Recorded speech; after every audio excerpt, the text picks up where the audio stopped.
Hey, it's a great day. I'm Mike Current, Energizer, and in this video I will be going through the 5 W's of the Appalachian Trail trail days. So let's do this.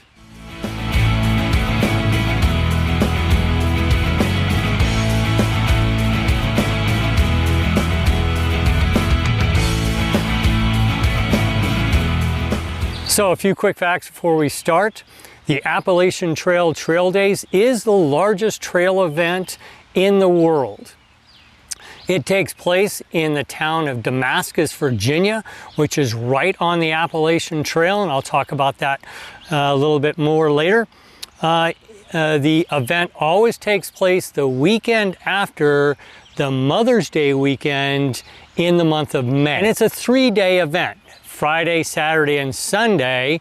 That's the official, but it actually encompasses 5 days. It goes from Thursday morning until Monday morning.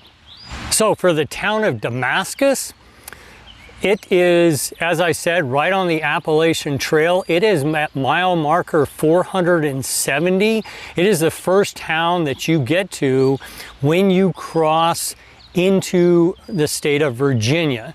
So you've already done the state of Georgia, the state of North Carolina, and the state of Tennessee, and then you enter the state of Virginia at the 470 mile mark. So regardless of Appalachian Trail trail days, Damascus is a huge town for those that are hiking the trail.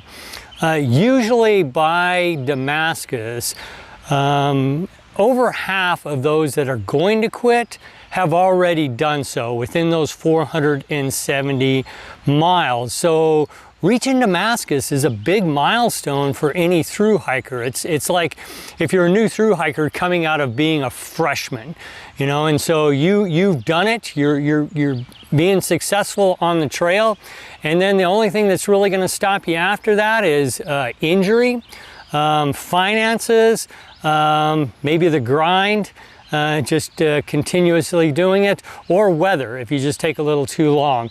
But you've gotten over the initial hump, the initial phase of being a thru hiker, and you've made it to Damascus. So anybody entering that town while they're hiking the Appalachian Trail, it is a huge event regardless if they're there for trail days or not. The small town of Damascus is only about 700 permanent residences, but during trail days, the town swells to over 20,000. Now, out of that 20,000, only about 1,000 are current thru hikers, people that are hiking the trail. Over 3,000 have started the trail by the trail days. Typically in a normal year, but only about 1,000 of those that are on the trail attend trail days. So the other 19,000 plus are the others. Alumni that come in, like myself, that have hiked the trail before and want to come and enjoy Appalachian Trail trail days. Or people that want to thru hike, they're curious about it, so they're there for information, find out about equipment and the classes that are provided. People that are section hikers or day hikers and just enjoy the trail, or people that just want to have a party. There is a party aspect to trail days, and people come just for that. So it is an incredibly eclectic group that come to trail days, and it is a come-as-you-are party. You see some pretty interesting characters that show up for trail days, and it's great. Everybody's just having a wonderful time. And within all of that 19,000, there is a segment from the various corporations, cottage industries that support backpacking, and so you will find all of them represented at trail days trying to sell their wares. As I said earlier, trail days really encompasses 5 days, and I'll go through each of the 5 days and how it's organized a little later.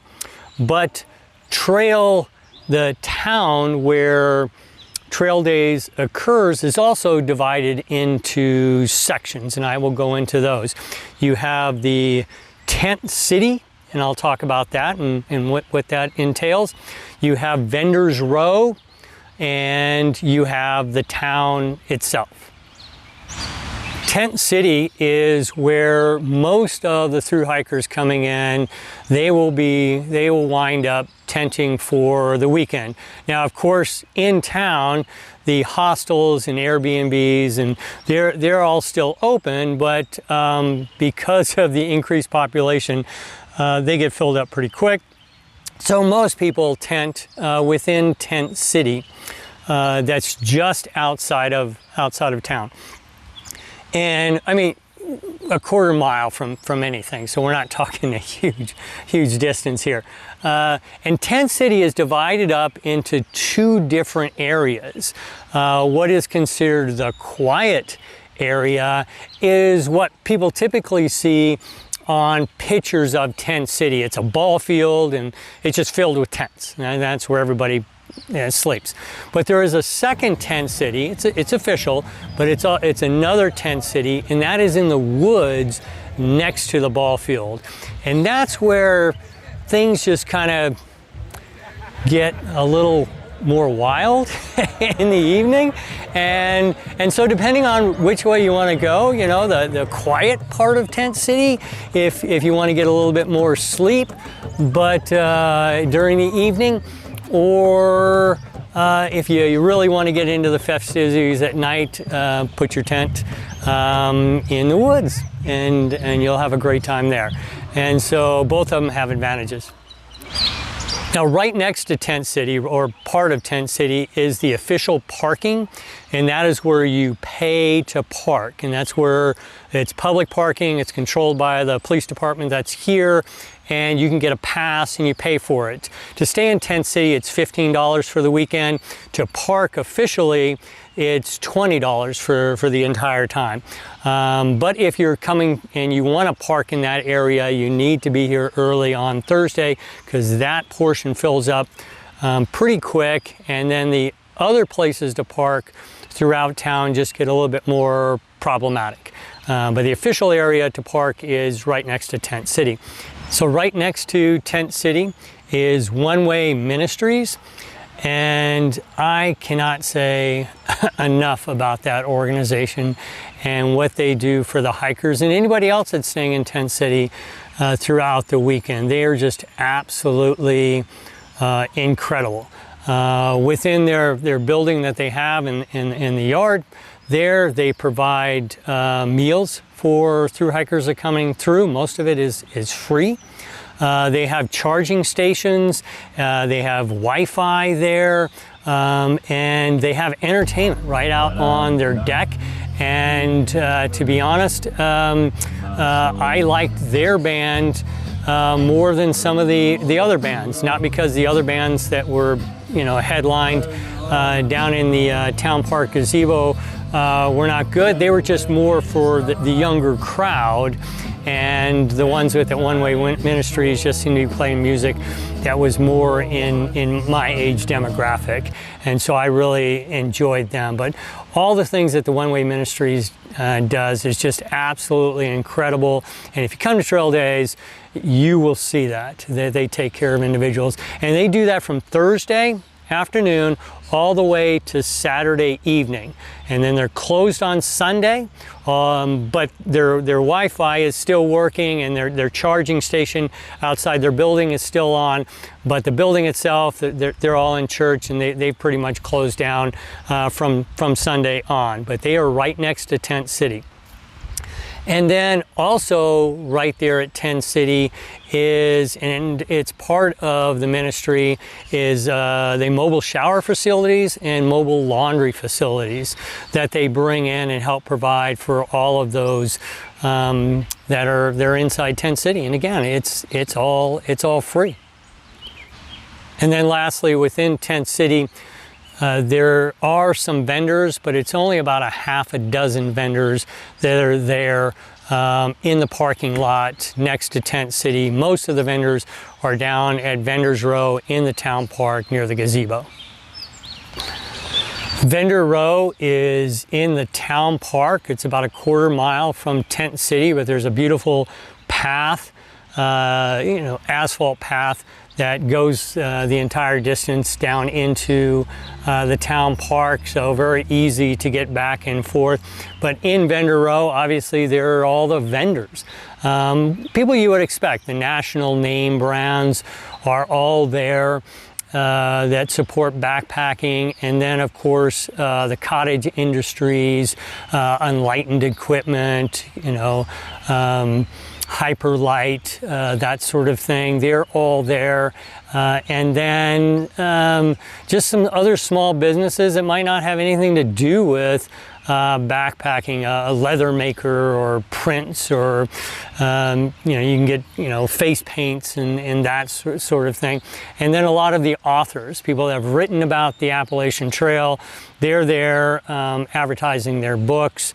Heather Anderson was there selling her book. Mighty Blue, Steve Adams, he was there selling his books, and a number of them that are throughout that area. And within there, right in the center of that, is the town park gazebo, and that's where all the bands play. And they start up on Thursday at noon, and they'll go through 4 o'clock on Sunday. So they go continuously. They just have different bands that come in and play, and it's just really good. And then around that area, there where the gazebo are all the food vendors, and they anything that you really want there, pizza, burritos, that food, ice cream, it's all in that one area there, and they do a really good job. They do a good job. A little pricey, you would expect that because they're mobile vendors, but it's very, very convenient. It's right there. You can listen to music, just go grab something to eat, or keep going. So it just that is the central area, and that's where most of the activities occur. And then there's the town itself, the town of Damascus. And within the town, they have the two areas where the different lectures or presentations go on. The Rock School, which was an old school, now it's an apartment complex, but the auditorium is still available for use. And then the Old Mill Conference Room and the Old Mill Restaurant down by the water. Those are the two locations where different classes occur, if that's something you would be interested in. And then, of course, there's all the restaurants and the distillery and some great beer. And if you're staying at one of the hostels, of course, it's right there, easy walking distance. But there's so much the town has to offer. They have a Dollar General there if you're wanting to get food to resupply as you're coming through trail days. And they have a little backpacking store there if you need any equipment. And it's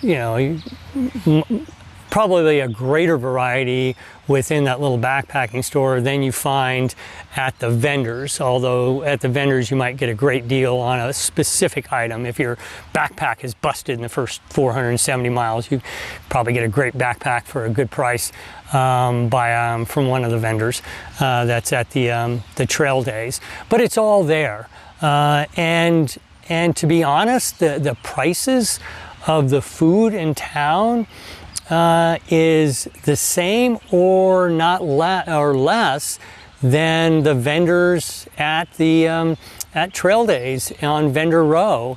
And so if you don't mind waiting a little bit, it could be, or there won't be anybody in line, but definitely really good service and outstanding food.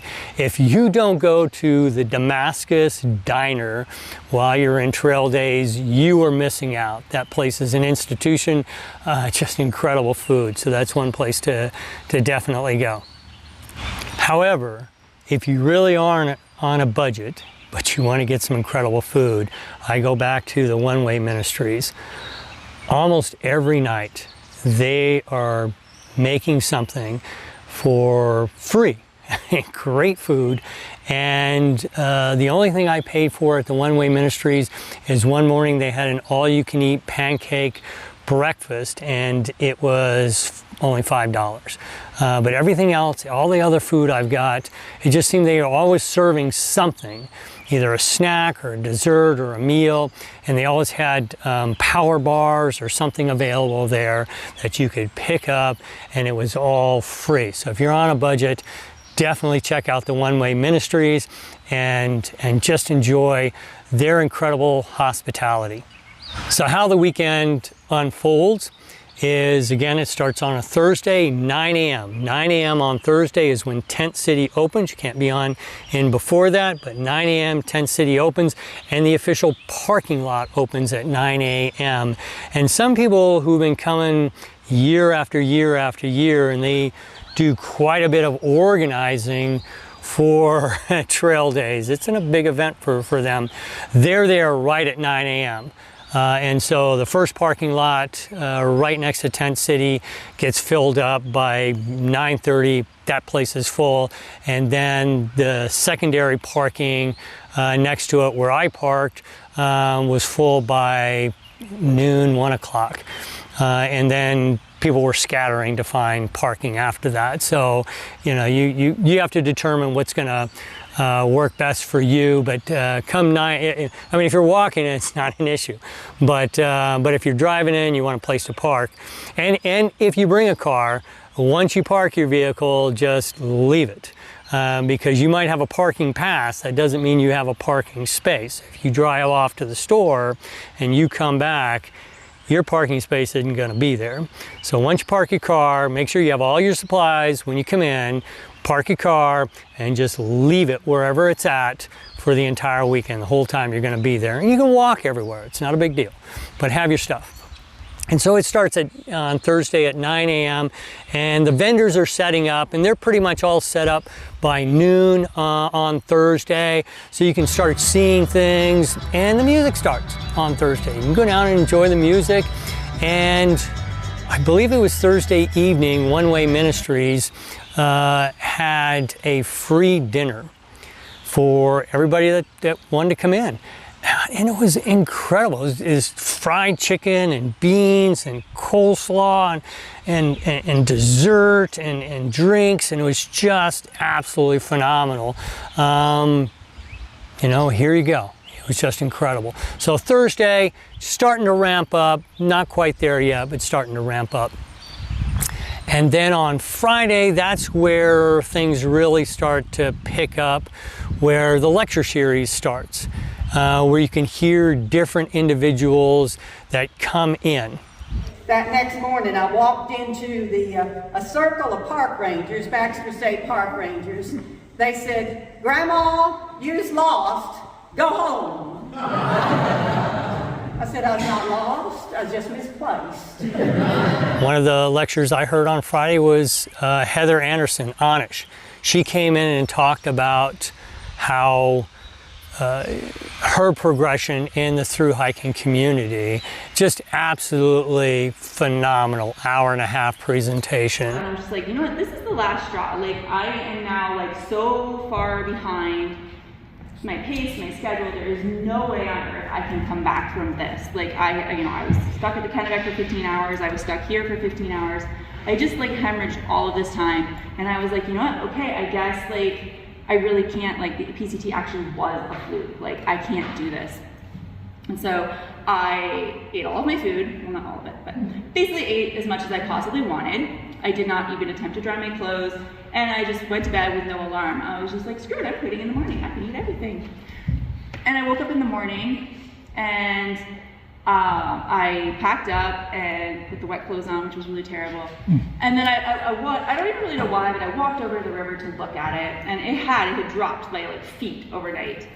And I remember looking at it, and then I was on the other side, looking back at where I had camped, and I was just like, oh, maybe this hike isn't over, because I forded it after all. I got across it in the morning, and I think part of it was just like removing the mental block that I can't get across the river. And I thought to myself, you know, like, this is the lesson I need to learn out here. It's not about whether the PCT was a fluke. The lesson I need to learn about here is like what is my best and how to live my life, the best life, true to myself. Regardless of whether I set a record or not, that could be a catalyst, but it's not the point. The point is being out here, pushing myself, seeing what I'm capable of for myself. If you haven't read any of her books, I highly recommend them. She's just an incredible thru-hiker, incredible athlete, an unlikely athlete by her own admission, if you know her story, and also an incredible writer. What she puts down in her books and shares about her experiences are just extremely well written, very open about her emotions. And so, but I was able to listen to her. It was just an awesome experience.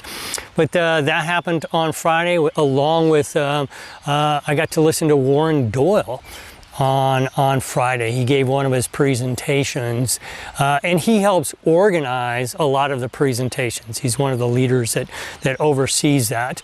And if you don't know who Warren Doyle is, one, he's hiked the Appalachian Trail, either through hiking or section hiking, 18 times, more than anyone else in history. He has hiked the trail, and he is considered the walking encyclopedia of the Appalachian Trail. There is no one that knows more about the trail, its history, culture, just people, everything about it. He is the man. And he started his presentations on Friday, and then he went all the way through Sunday, and they're free. I mean, I sat for hours over the weekend with the privilege of listening to Warren Doyle and just, absorb his knowledge and his experiences. And lighthearted,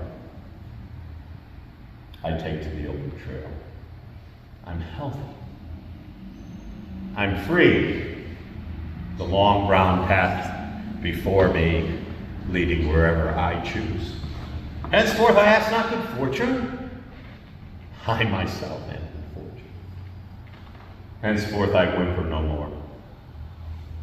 Postpone no more. I need nothing. I'm done with indoor complaints in libraries and querulous criticisms. Strong and content. I travel the old trail. Camarado, give you my hand. Will you not come travel with me?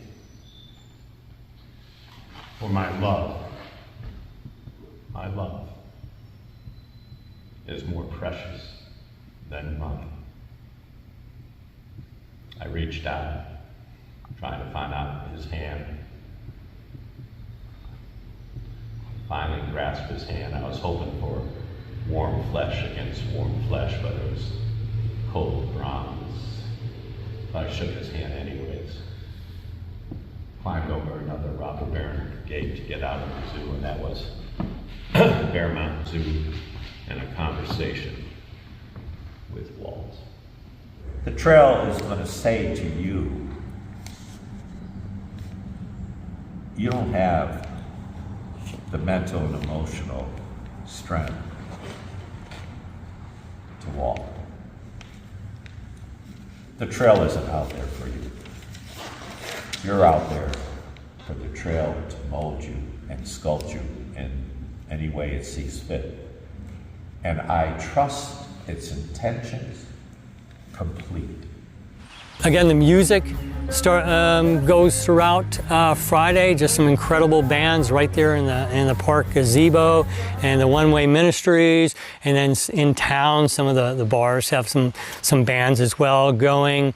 And then all the vendors, of course, are open, and they have a whole bunch of different raffles you can enter. I mean, they're trying to get your email address so they can send you promotions, but there's incredible raffles, and people can win some awesome stuff. So that goes throughout Friday, and then Saturday, pretty much the same thing. The vendors are out, they're having a great time, they're giving away stuff. There's all sorts of presentations on Saturday. I was able to see the premiere of Darwin and Odessa's movie that they made with Sawyer Squeeze. I didn't know, but Sawyer, the company, dedicates 90% of their profits, 90% of their profits goes back into helping people and bringing clean water throughout the world. And so Sawyer asked Darwin and Odessa to help them put out a movie and promote what they were doing. You know, as you grow and you age, it's just really easy to become jaded or cynical or think that those systems, being what they are just going to stay what they are, get worse. And then we turn to our kids and say, but you can change the world. And just that feels really rotten after a while to put it on them. And seeing Sawyer, hearing Kurt, who is kind of crazy, like, yeah, but 8 years ago, 90%, like made this statement of like, I'm crazy, people think I'm crazy, but the whole reason we started this company was to change the world. And I think if you just, like, at whatever point in your journey that you are at, if at some point you ask yourself, like, what would I do if I was trying to change the world? Like, what would I do if I was trying to have the biggest impact I could in this place? What would that be? Where I had this soapbox, as it were, that a lot of you helped give me, so I appreciate that. Where I was thinking to myself, like, well, I have this weird little power, and I can either influence people to buy products and go hiking, which is awesome, and I'm glad I was able to do that, or I could do something and help give back. But that was just one of the presentations that I got to see on Saturday. Again, the music goes on, but the biggest thing about Saturday is the parade. It's 2 o'clock in the afternoon and all the thru-hikers lined up. And now I thought that when they were talking about the thru-hikers doing the parade, I thought it was just the current year that would be walking, but it's not. It's all the alumni as well, and they line up to where the oldest year groups, the ones that are the earliest, they start in the front.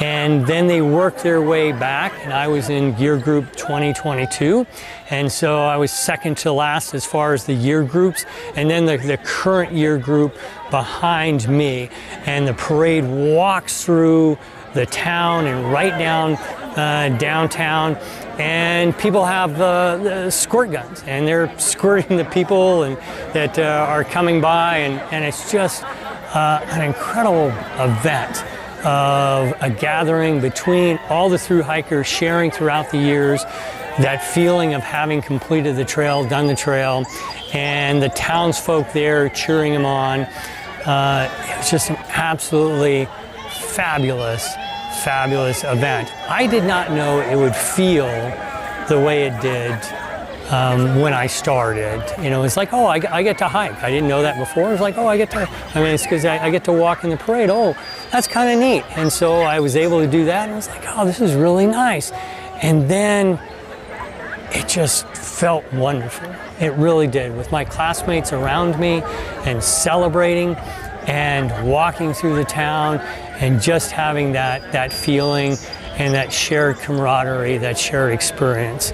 Absolutely wonderful. But that occurs at 2 o'clock in the afternoon, and then it walks through, and then it gets back down to Vendors Row, and everybody kind of breaks up from there, and then the festivities continue throughout Saturday.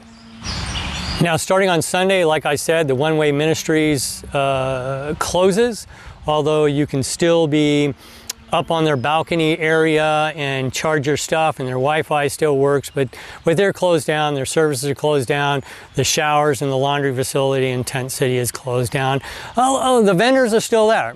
The vendors are all still there, and there are still lecture series that are going on. So on Sunday, I listened to Warren Doyle for a couple more lectures that day, and they were real good, and the music continued. And that's the funny part. You know, most of the thru-hikers are gone. Sunday is the day that a lot of the participants kind of get up and go. You know, a lot of the thru hikers are done. They're heading off to the trail. They're getting their rides to wherever they got a shuttle into from the trail, or they just walk because the trail goes right through the town. They get back on the trail and off they go. But a lot of the vendors, they're still open on Sunday to 6 o'clock. The lectures are going on, but the music, that's the real secret for Sunday, is the vice mayor of Damascus is in charge of organizing trail days, and putting that all together and putting the schedules together. So the best band, they reserve for 2 o'clock or 2:30 to 4:30 on Sunday afternoon. Almost all the thru hikers are gone. Almost all the people are gone. And the townsfolk know it. And the townsfolk all come in to the town gazebo, and they just put out all their chairs. And the food vendors are still there, and a lot of the other vendors are still there, but the town enjoys the party. And so if you're still here, you get to celebrate that festivity with all the townspeople that are there to enjoy the best band of the weekend and enjoying that festivity. So just an incredible time. But that's a secret for Sunday. Best band is the last band. Gotta listen to it. But by 6 p.m. on Sunday evening, all of the vendors are packed up. Everything's quiet, and that's pretty much it. And the town's pretty much shut down. A lot of the restaurants are pretty much shut down by 6 o'clock on Sunday. Although there are a few spots that are still open. And then on Monday, Tent City officially closes at noon. So you have until noon to be able to get ready, get out, and get going. And I stayed at Tent City all the way from Thursday morning. I slept in my car, my big truck. I slept in it in the parking lot, but that was from Thursday morning all the way to Friday morning. And if you're here after 12 o'clock on Monday, then people will come around and ask you to leave. So some final thoughts and feelings about trail days. As I said earlier, this is the first time I've attended trail days. I did not attend it when I was through hiking the Appalachian Trail last year.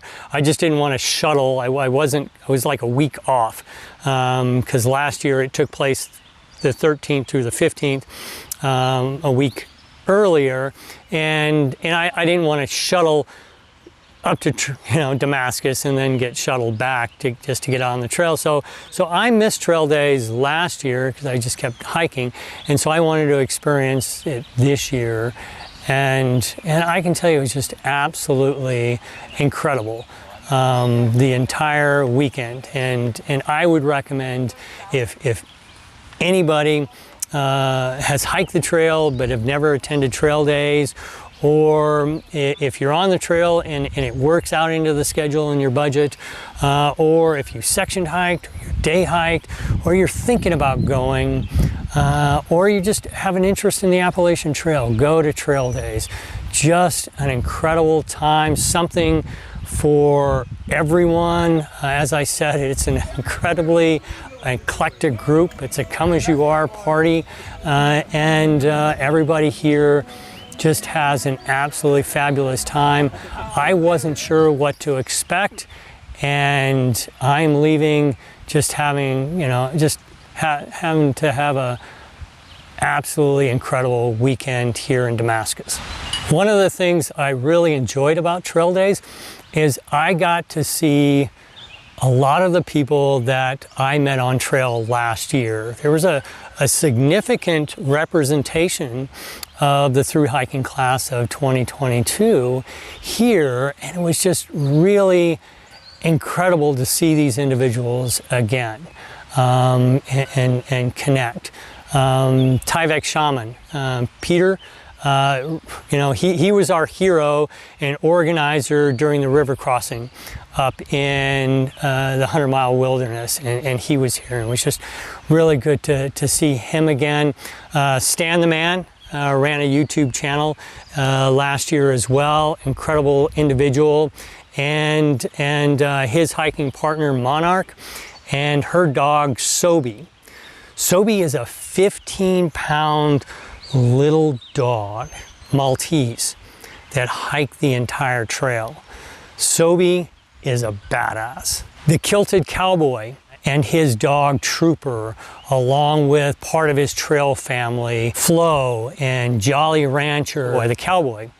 Get this, last year he hiked the entire Appalachian Trail wearing a kilt and cowboy boots and walking the trail with his Great Lancier dog Trooper, whose trail name is Camp Mascot. And you ask which camp? All of them. Just an incredible dog. But anybody that hikes the entire trail in cowboy boots, that's somebody you want to get to know, because they've got a story to tell. Alpine, who I met on the trail when he was preparing people last year for a section hike. I met him as I was going northbound, and then he started his southbound journey, and I met him on the trail, and it was really good to see him here and his wife. They were down for the weekend.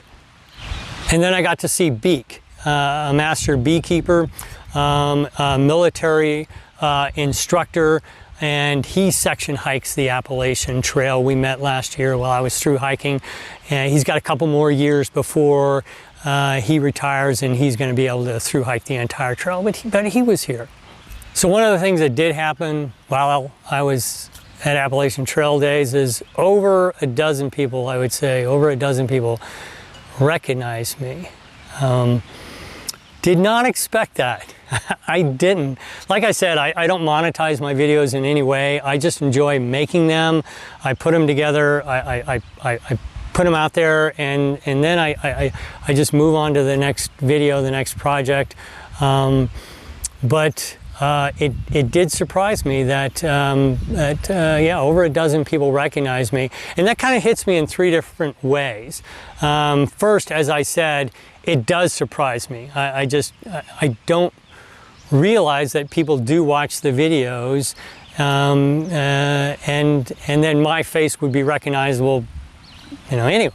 So that hits me, and that surprises me. And the other thing is, and I've mentioned this on some of my earlier videos, I'm an extreme introvert. I really am. And I've developed coping mechanisms as, I progressed throughout the military, and to be able to deal with that and be able to get out in front of people and, lead from the front and all that kind of stuff. And in the military, it was real easy. You put on the uniform, go into colonel mode, and off you go, move out and draw fire. And I was used to that. But when I'm kind of just walking around and just being me, the introvert, the extreme introvert's out, and people come up to me, and it just kind of hits me a little bit. But the last thing, and the most important, is I'm just absolutely so grateful that people did that people came up and said hi and said, hey, I watched your videos, and they meant something to me. Because hearing that just means a great deal to me, that I was able to produce something, and it did provide knowledge or provide inspiration to somebody else. And so I was extremely grateful for the people that did come up and say hi. Particular shout out to Ted and Jackie. Spent a little time talking with them between lectures. Just an incredible couple that I met. And then Michael as well, fellow soldier like me, and hopefully he'll be through hiking the Appalachian Trail soon as well. So final thoughts, if you come, first off, be thankful for everything that you receive while you're at Appalachian Trail Days. A lot of it is free, and a lot of people put on their own personal time and they volunteer to do this, and a lot of money goes into it that participants are not paying for. And so just be incredibly thankful for that and show your appreciation. And with that, please be with everyone you see, be courteous and kind and patient. Be patient. Some things, I mean, they're not a full-time crew. They don't do this full-time.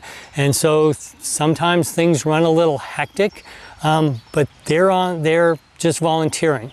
So be patient with everyone and chip in, help, chip in, do your part and clean up after yourself. If you don't leave a mess, don't leave a mess. If you put something on the ground, clean it up. If you see something on the ground, please clean it up. Help keep trail days clean and a positive experience for everyone. And then lastly, come to have an incredible time. You're going to enjoy it. That's it. You have a great day. See you next time.